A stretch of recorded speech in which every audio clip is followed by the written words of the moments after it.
Thank you for having us on Family First Life. Sean, Mike, FFL team, all the other VPs and managers. Thanks for everything you guys do.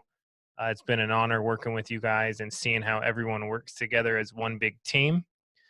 Today we have some guests on. Jose, who's a brand new agent. He had his first big week. We like getting we like getting new agents on because it gives other new agents a look or a glimpse into what they're experiencing. And we also have Alondra, who's 22 years old. She's on track to be a Hall of Fame producer. So she's killing it. And Alondra, what did you issue last month? I did 54,000, Drew. Nice. Congratulations.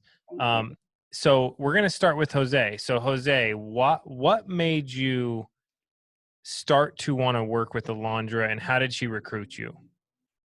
Yeah, so I was actually, I come from a background of insurance.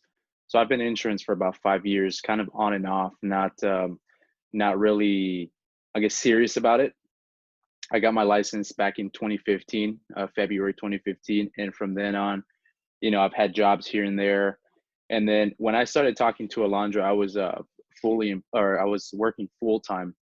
And then, I come from a company where, and I'm not going to say any names, but I come from a company where, it's all about recruiting. It's all about the rah-rah. It's all about, who do you know? And, hey, you look sharp out on the street. And, I was kind of over that. So I kept working full time, but I was already, I guess. What'd you do full time? I was working for Amazon at the time. Cool. I was a delivery driver. So, well, I appreciate you, dude. And so does my wife. Oh yeah, I bet. There's like 700 Amazon boxes every day when I get home. Yeah, I bet. Yeah, so it's funny that you bring that up. I once had a delivery of a stroller for a dog here in Anaheim, California, and that was the funniest thing I've ever seen. Dude, well, I love my dogs, so and my wife would probably order that. I bet. Yeah. So, long story short, I came across an ad on Instagram for Family First Life, and I kind of responded to that. And then, like a day later, Alondra was calling me, and what I tell Alondra is that the day prior, when I submitted the ad for Family First Life, the request for information, that was the day you had uploaded the video of her and Josh Crenshaw when they had issued the 20K. And so when she was calling me the next day, I was like, holy crap, somebody, someone famous is calling me, because I had just watched that video on Family First Life on YouTube. And then so, we kind of got into a conversation, kind of asked her questions. And the biggest thing for me was that FFL is non-captive. There's no middleman. You're the second person that said that today. Yeah. That was the biggest thing to me, because at the company that I was with, I was getting a haircut of a haircut when it comes to, commission. And it's the same amount of work, if not harder, because you have to create your own market. You have to go out there and cold prospect and, do what's called malling. You go to the mall and hang around for like an hour or two and try to grab as many numbers as you can. And that term is actually called malling. Malling. Yeah, that's what I coined it. I'm not sure if anybody else uses the word malling, but that's, that was one of the things that I had to do. And I was talking to Josh like 3 days ago, and I was telling him that for the whole year of 2019, all I made with the other company was $1,300. I got hold on. The 1099. Now you can buy leads here, and I'm assuming you did, right? Yes. And were you happy you were able to buy leads? Oh, well, to be honest with you, at the beginning, I was a little afraid. I was scared, right? Because it was money that I had never done it. And the other office that I was at, like, hated buying leads, because I brought it up. I said, hey, you know what? I think we should buy some leads, or maybe go on Facebook and do some advertising on there and kind of get something going for us. But they despised it. They said, no, we have to stick to the system and go out and kind of cold prospect. And, Dude, so if any agent complains about buying leads, your alternative is mauling. Exactly. Yeah.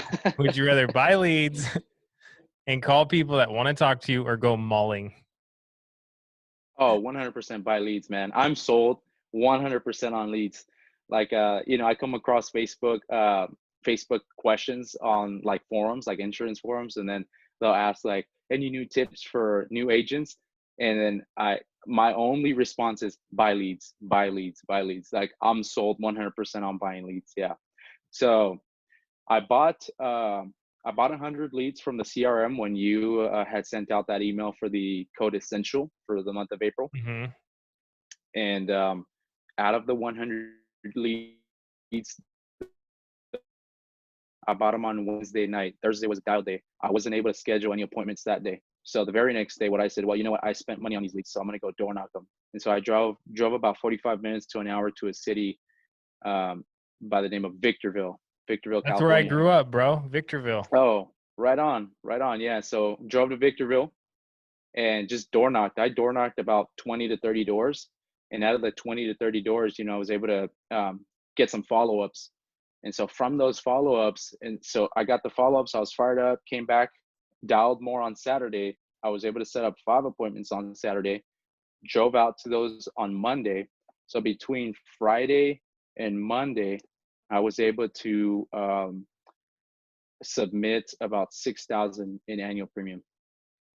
So And did any of it get issued in the home? Yeah. I believe it was like four or 5 apps. Did you get paid yet? Home. I did. How'd that feel? Oh my gosh, dude, it was crazy. Usually, I was so used to, hey, let's get this going. I gotta send a blood and urine guy to come get that. I gotta wait 2 weeks to see if they approve you, and then you get you get 40% up front and then 60% in the back once it's issued. And it was like crazy. Here with FFL, I submitted I actually submitted 3 deals on Friday. So I submitted Friday. By Monday at around 7 p.m., I had a $1,400 paycheck in my bank. And I was like, dude, crazy. So you made more in your first week than you did in an entire year. That's right. All right. What kind of leads did you buy from the CRM? What type of leads were they? I bought the Facebook Mail Pro Facebook final expense leads. And how much did they cost per lead? Well, originally they're $250, but you guys had that 50% off, so I got them for $125 each lead. And I bought 100 for $125. Yeah. You didn't have to go mauling, and you wrote 6,000.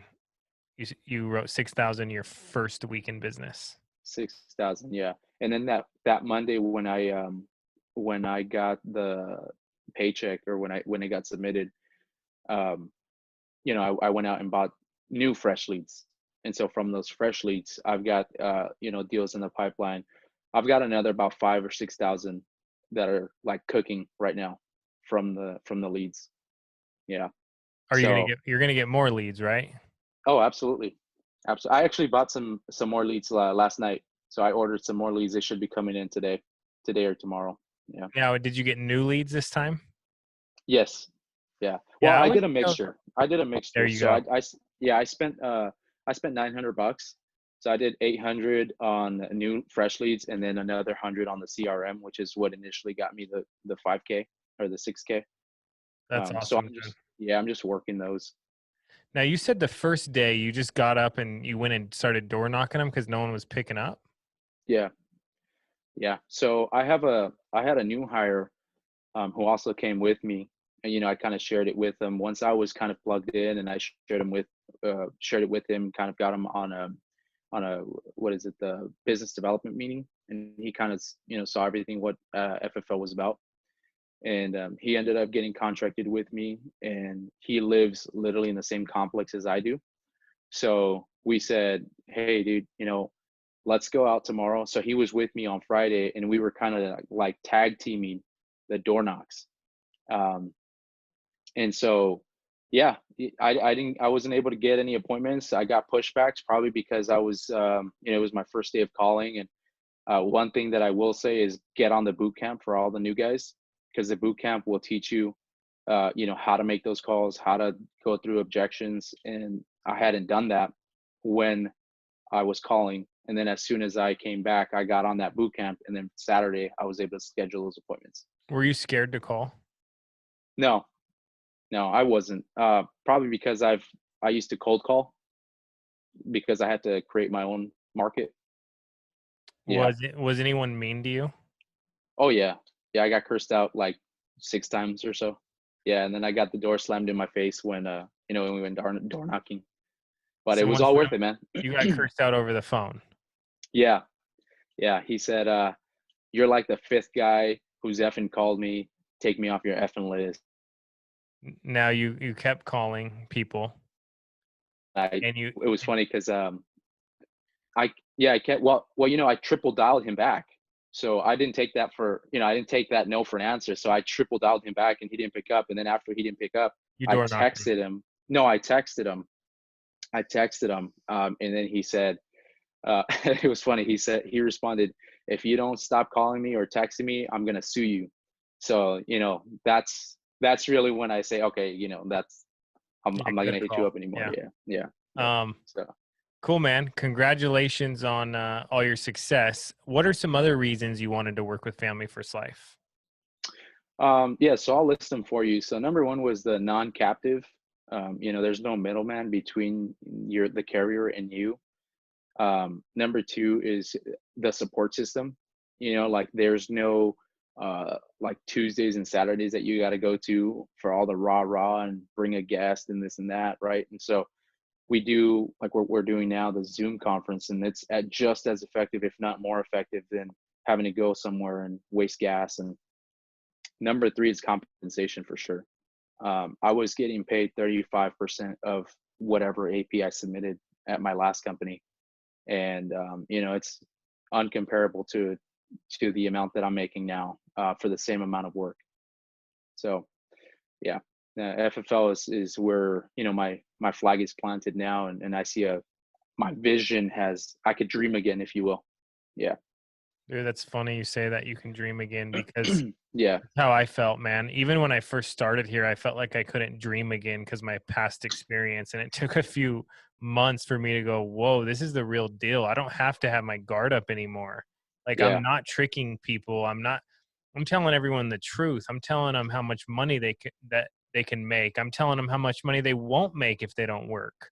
I'm Right. not saying, hey, you're really sharp, you're going to be a millionaire if you work here. I'm saying, hey, look at this comp plan. And if you work like crazy, this is Yeah. what you make. Right. Right. And it's Yeah. really refreshing, dude, to tell people the truth Yeah. and not trick them into going to a meeting and trick them into it being a regular job and trick them into this and just going, dude, we're commission only, Hmm. really high commission, the highest commission there is. We use Hmm. leads and you can make $1,000 if you help one person, Yeah. you know? Yeah.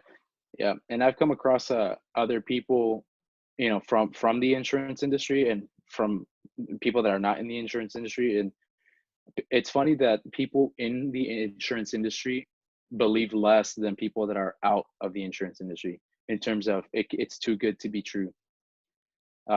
In terms of compensation and the way we're set up. Why do you think people think FFL is too good to be true? I don't know, man. I don't have an answer for you. I just people probably have a bad taste. Because Uh, because it's weird that they pay so much. That's why. yeah, yeah, It is weird when no one yeah, else does it. yeah. Nobody And else. the Yeah. training's free and there's no, hey, let's make money by charging you for this fee. And there's no, hey, Hmm. let me get you to sign a contract and stay with us forever and you can never leave or we'll threaten to sue you. There's Yeah, none of that stuff. yeah, yeah, yeah. So So yeah, it's man. Well, I'm excited. How big do you think Family First Life can get? I know you're new, but I just want to know from your perspective, like how big do you think this can get by doing it the way we're doing it? oh, super big. Just on what I've been able to do on my experience, if you bring somebody on board, let's say like for example, you know, I know your story. You were bagging groceries, right? If you introduce FFL to somebody who's looking for an opportunity and you're not tricking them into something, dude, I think we can blow this out of the water. Number one, you know, obviously we the first thing is pay for licensing, which is the biggest, Yeah, I Family guess, First Life pays for your licensing. yeah, I guess that's the biggest turnoff when it comes to, you know, bringing somebody on board. At my previous, they would say, you know, man, I thought this was something where, you know, you guys were going to sponsor me or something like that. And so you bring somebody on board, you show them the system, you get them plugged in, they buy leads, they call the leads, they set up the appointments, they go out and help those families, man. I think we can blow this out of the water 100%. Yeah. Yeah, well, dude, we already blew it out of the water, but it's still going and it's not stopping. Yeah. Yeah. So I'm Absolutely. excited, man. And I love seeing people come on board and make money and put money in their bank Yeah. account fast.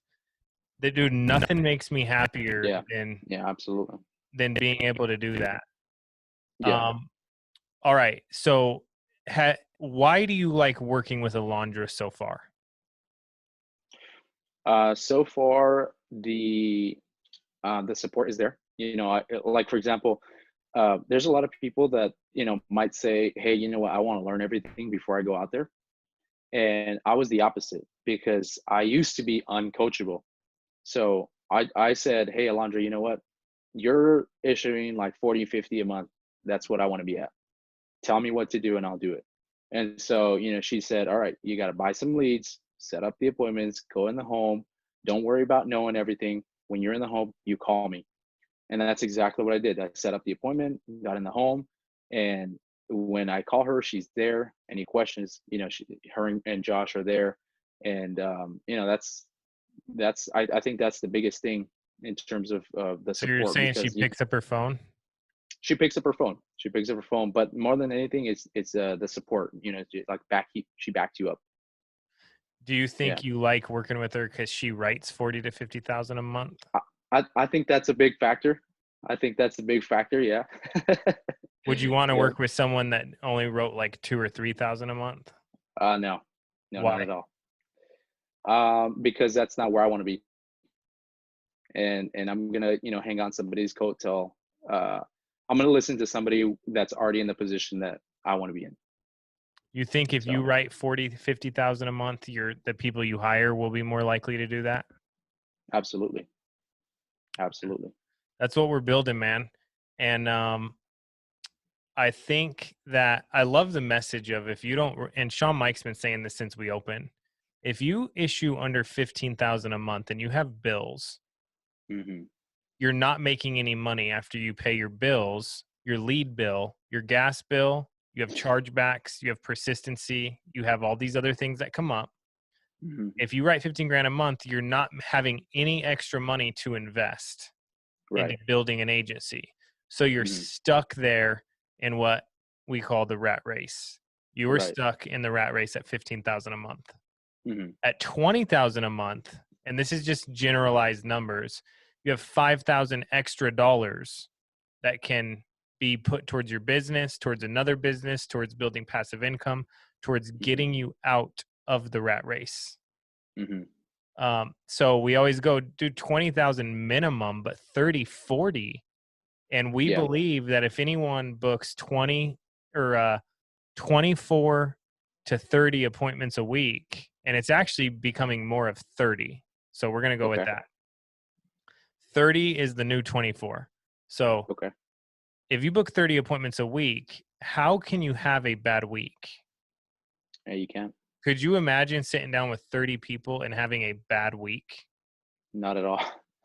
Not at all, right? Not at all. Not at all. No. So it's pretty cool to see, man. I'm excited to be working with you, to have you on our team. I'm excited to what we're going to do in the future. It's going to be awesome. Yeah. Alondra, good job leading from the front and recruiting them.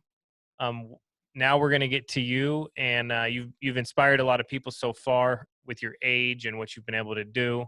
Can you share a little bit about your background and why you're doing what you're doing right now? Yeah. So thanks, Andrew, for having me on. Thanks everyone, for allowing me the opportunity to share my experiences, So a little bit about me. As most of you know, I am 22 years old, so I'm very young. Before I got started in the industry, because I did not come from insurance, I didn't work, in another company like most. I was going to school to be a nurse. So I wanted to be a nurse since very young.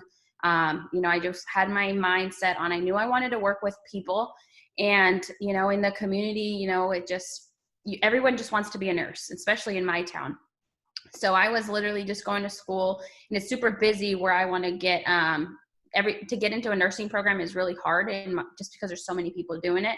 So I got recruited into the insurance industry because it's like, hey, I was serving, I was really comfortable, I was making good money serving, and I was at BJ's. And they said, hey, are you looking for a way to make extra money? There's people that your age that are making a lot of money. I was recruited into the whole hooroo rah rah. I didn't believe them. I probably turned them down like 5 times. And I finally was just like, well, you know what? Let me just get my license and see what happens. I was there about 6 months, and I only made $4,000 because I refused to give Did they up. tell you to go mauling? Not mauling, but they said, give me your book of business. I was recruited on like the last day, and I guess you have to submit so much production on the last day. So it was just a weird taste in like how everything was being done.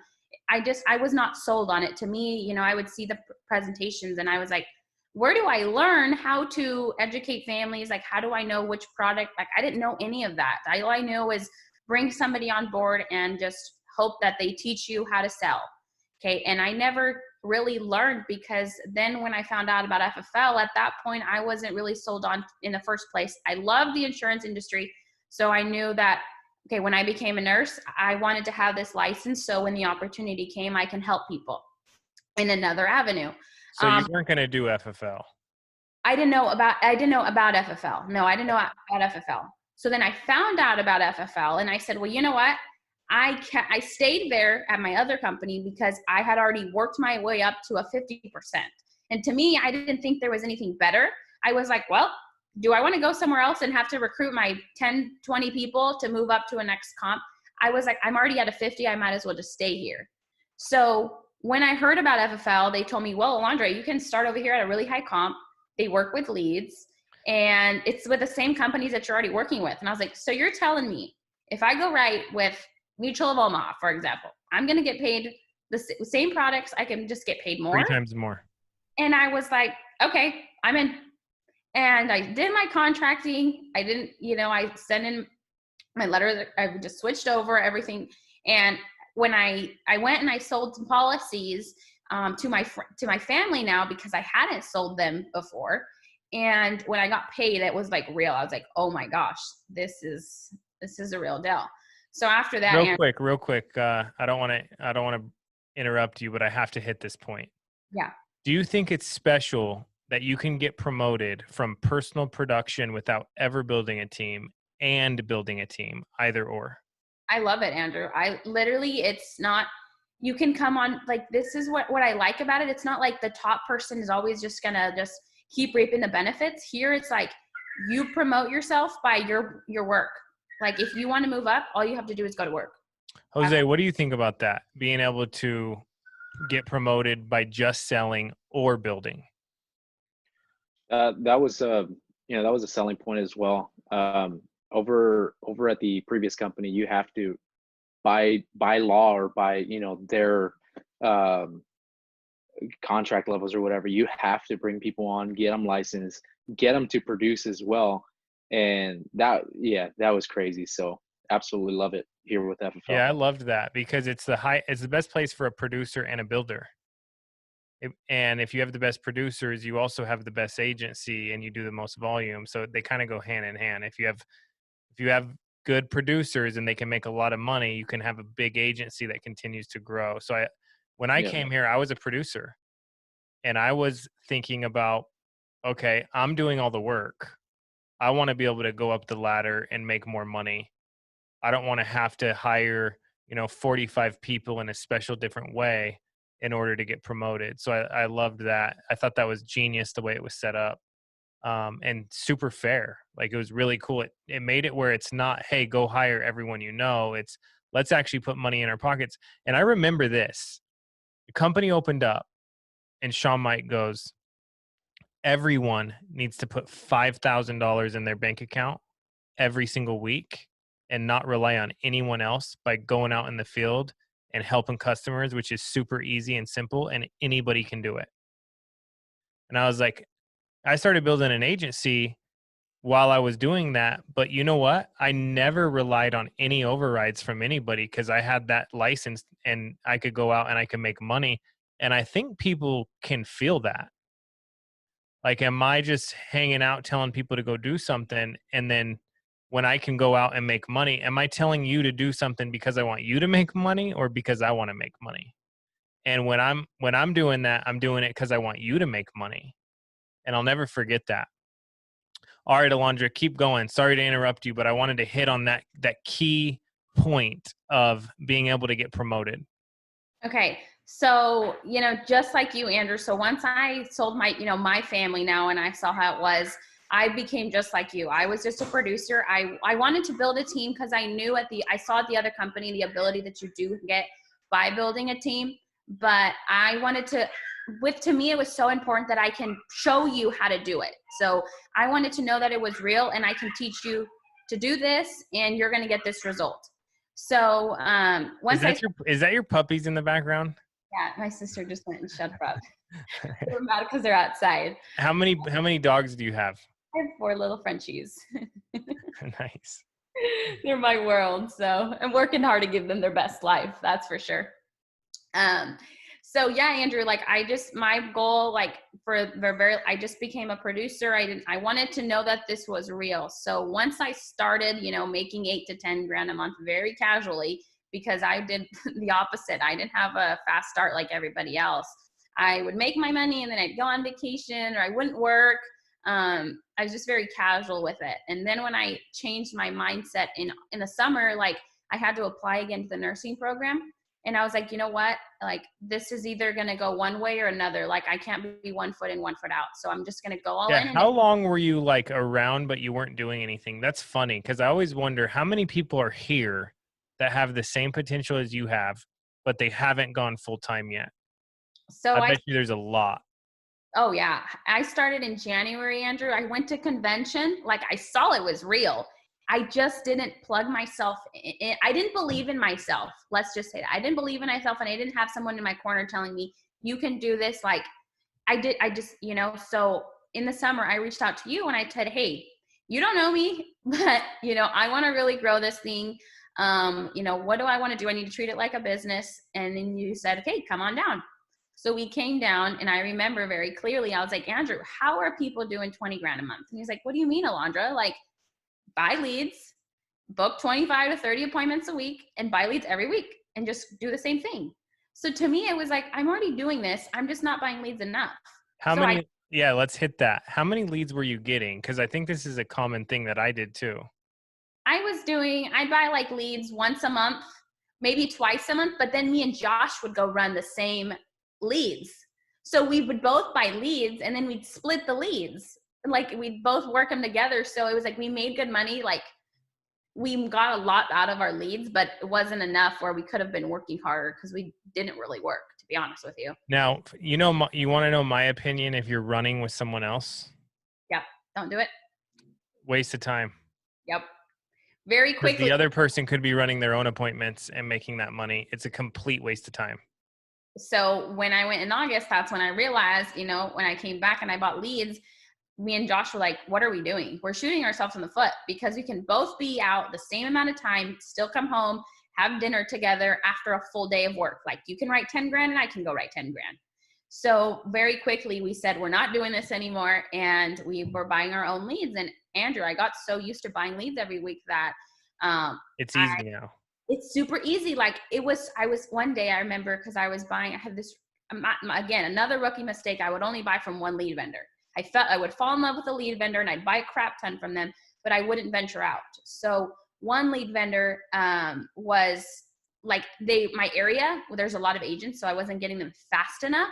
And I said, no, we cannot have this. So very quickly I learned to call to vendors, and I'd say, hey, my leads aren't coming in fast enough.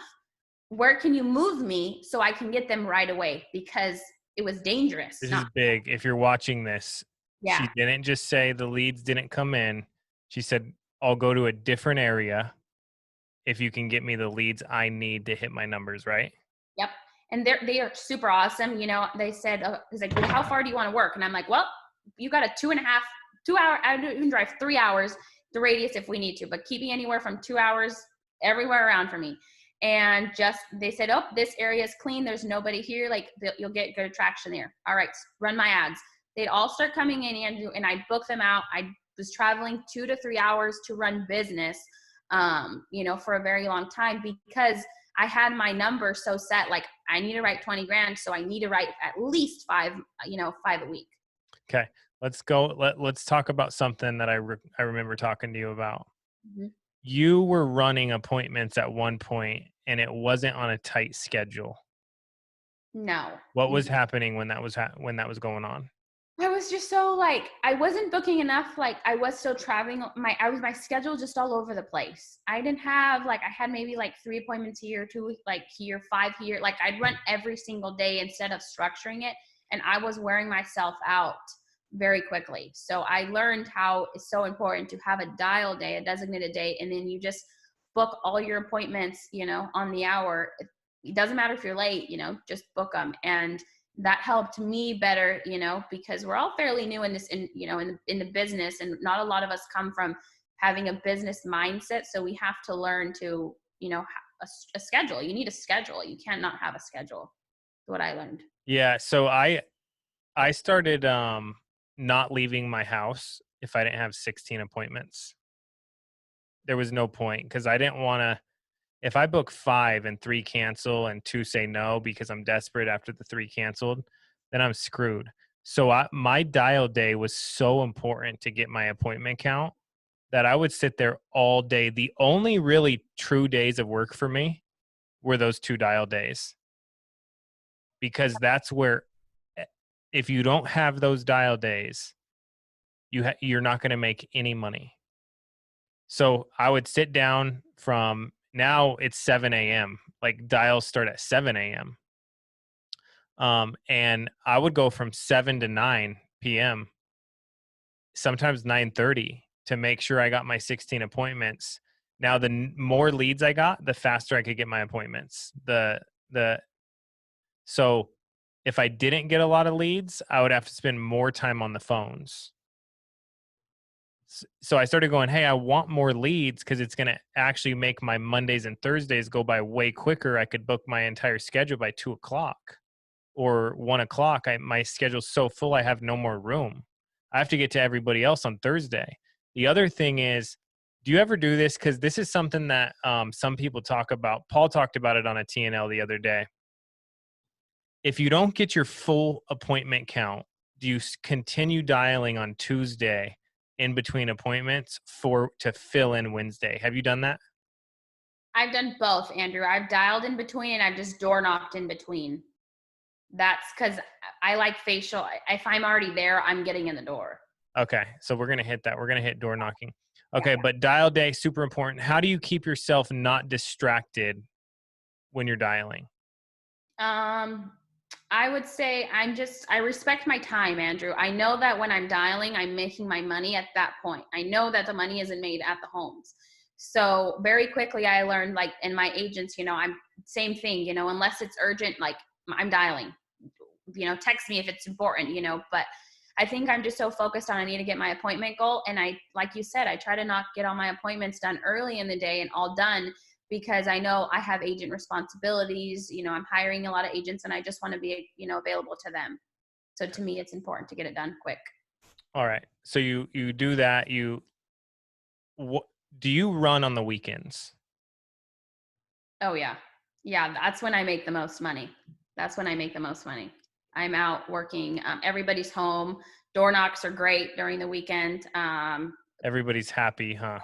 Husband and wife are always home. It's not like one leg appointments. It's done deals. Yeah. Okay. So I want to share this with everybody and take a second and talk about this. So I never wanted to work the weekends.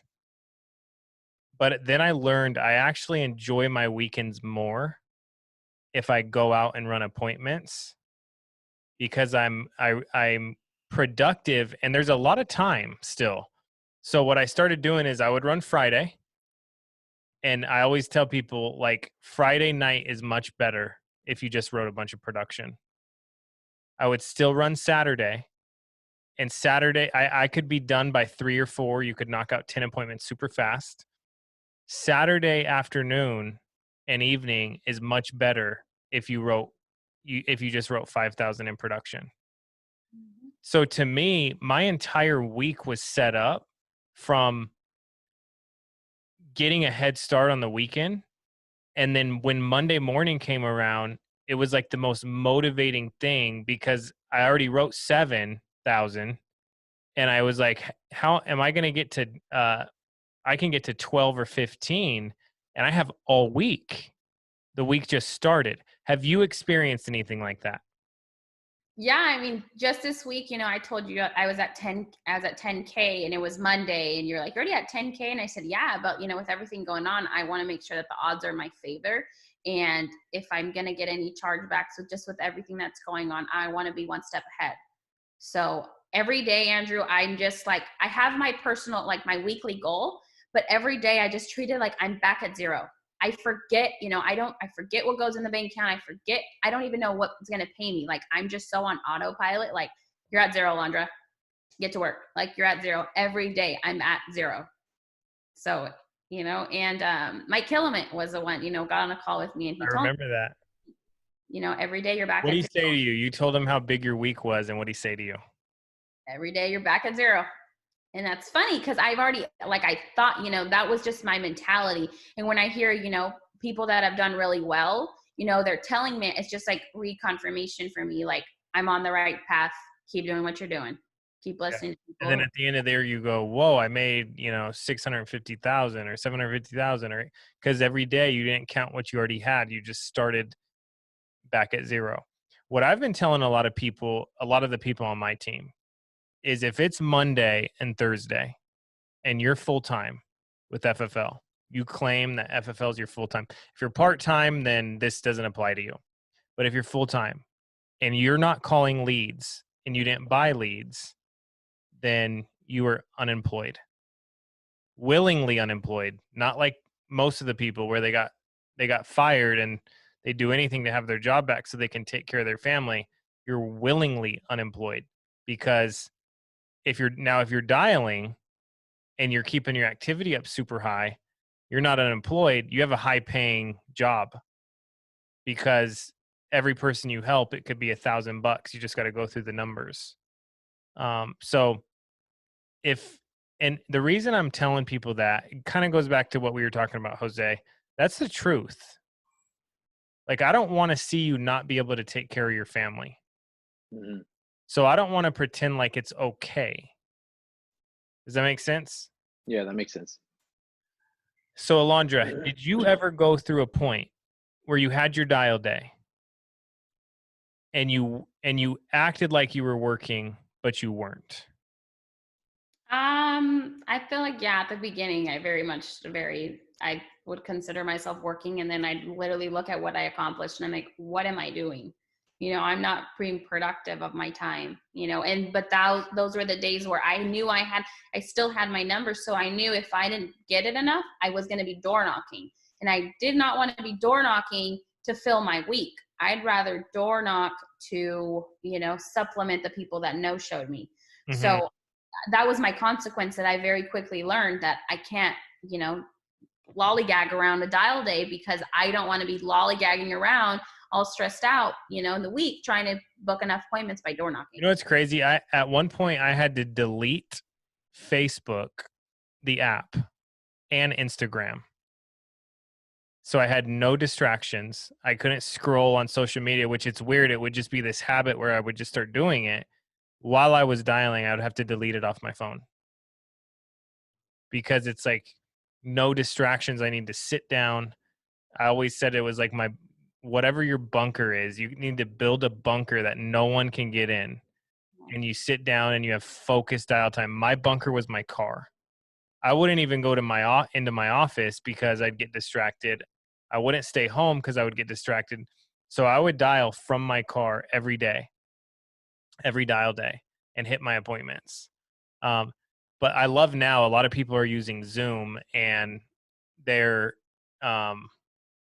they have like accountability with their team to book appointments. Have you been doing that yet, Alondra?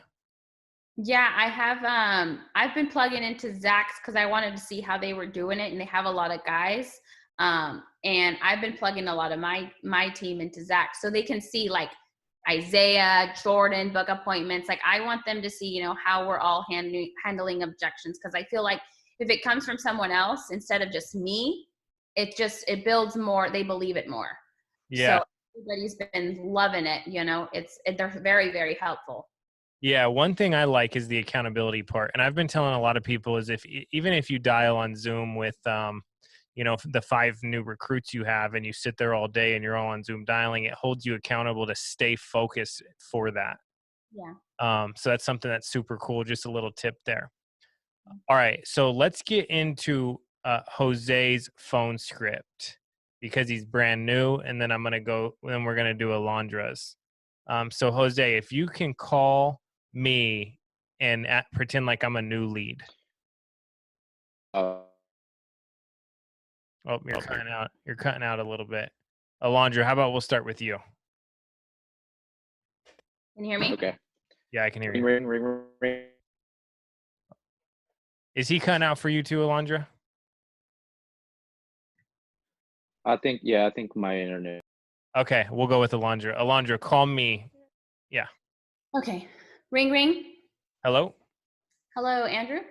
Yes. Hey, Andrew. This is Morgan. I was just giving you a call back about the request that you had sent in for the mortgage protection postcard for your home on 1234 Main Street. Do you remember sending that in? Yes. Perfect, perfect. The reason for my call is I'm just a scheduler. With everything that's been going on, we've been super slammed, so we want to make sure we get your packet out to you. Shows we have not delivered it to you.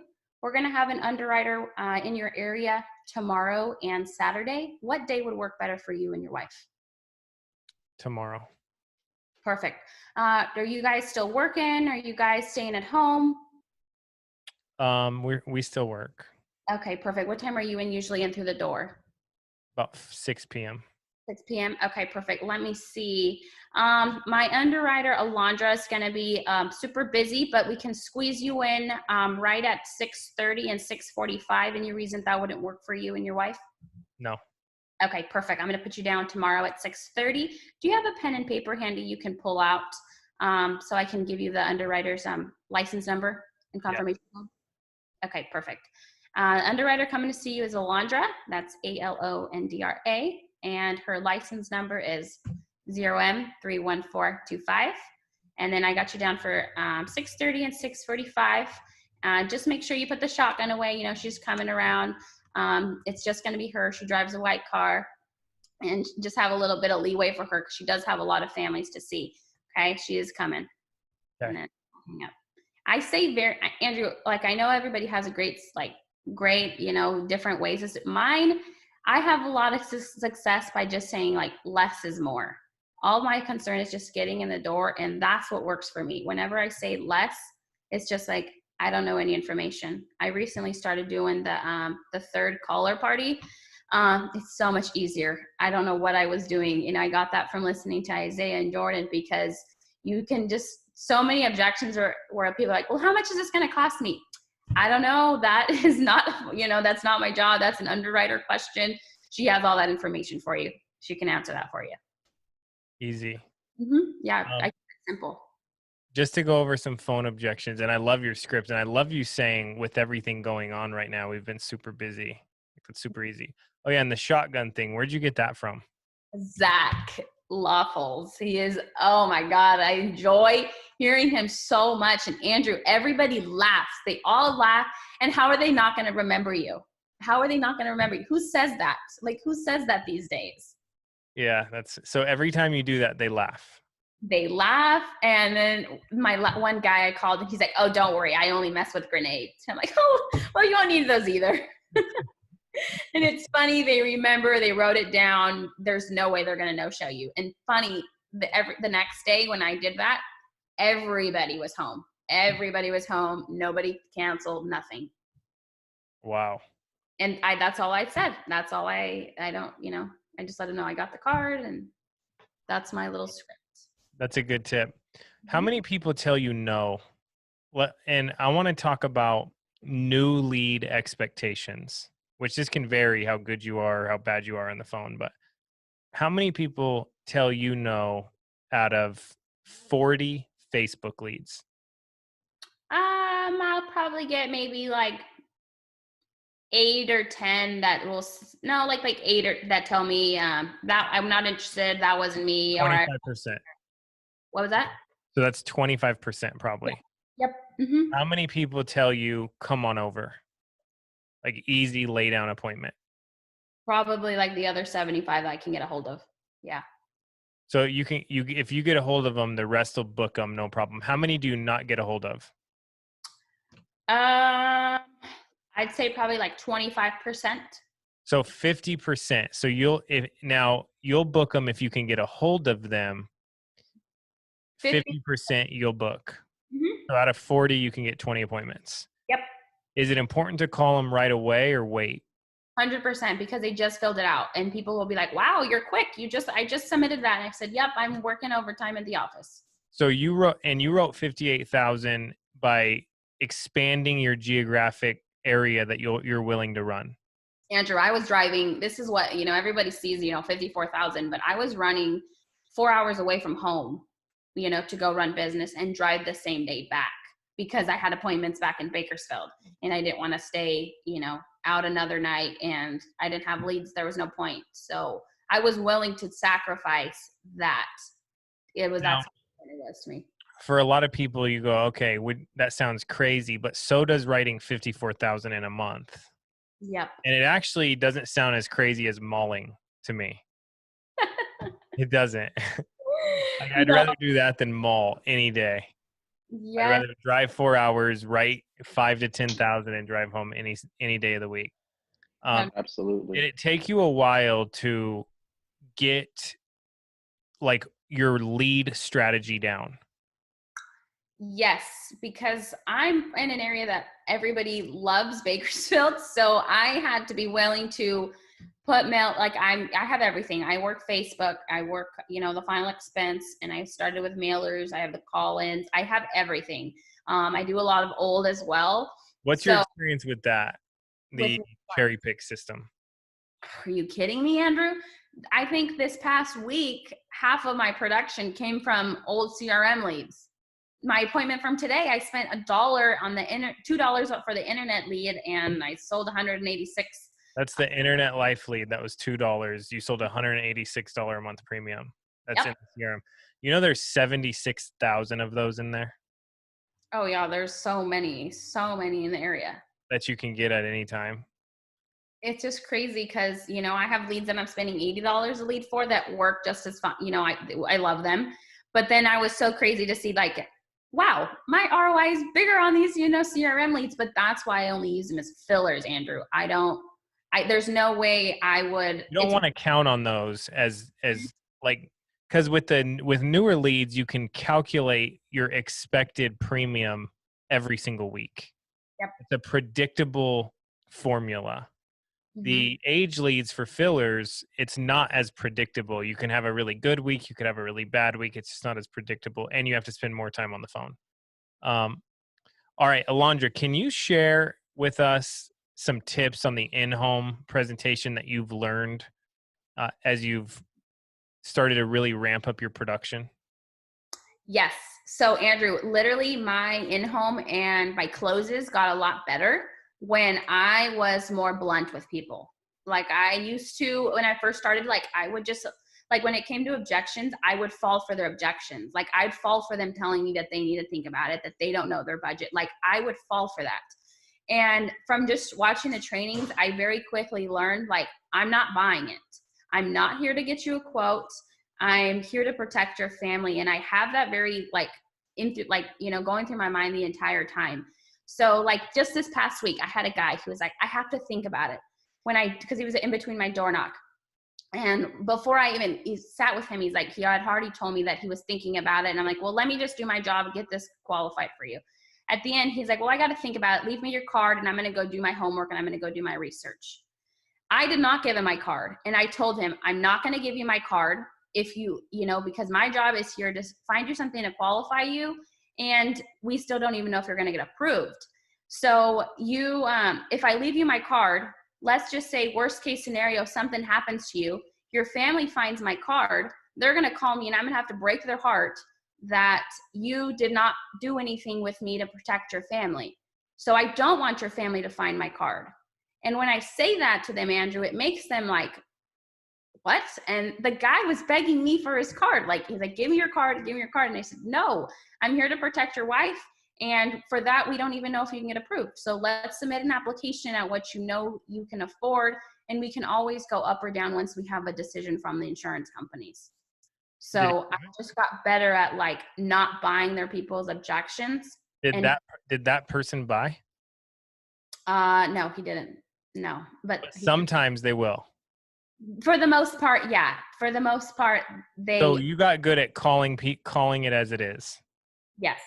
Oh, very. Like I tell people, in my presentation, I'll always throw in, do you give me permission to be very honest with you and, be just very transparent?